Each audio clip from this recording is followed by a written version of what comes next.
Nel, ano yung pangunahing tatalakayin sa ASEAN-Japan Commemorative Summit? Yes, Aga, ang pagpapatibay sa relasyon ng Association of Southeast Asian Nations o ASEAN at Japan ang pangunahing tatalakayin sa ASEAN-Japan Commemorative Summit na formal na magsisimula sa December 17.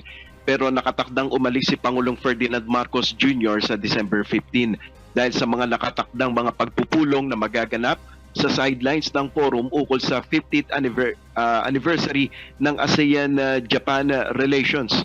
Ayon kay Foreign Affairs Assistant Secretary Daniel Espiritu, matatalakay rin sa pulong ang ukol sa West Philippine Sea at ilan pang mga issue sa rehiyon.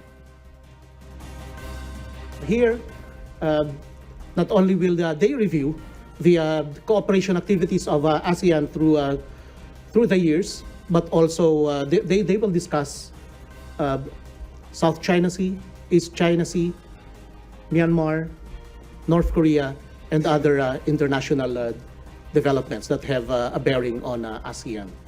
Now, I will not give the details. Statements on this are still under negotiation, so let's just wait for the statements to finish. We cannot preempt, we cannot predict what the outcome will be at this point.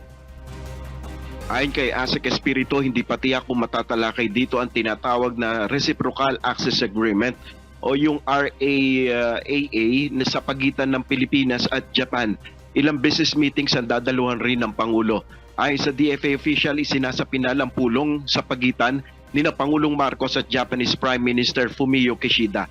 Dadaluhan ng Pangulo ang pulong ng ASEAN, Japan at Australia ukol naman sa usapin sa climate change. Yan muna ang ating update. Balik sa iyo, Aga.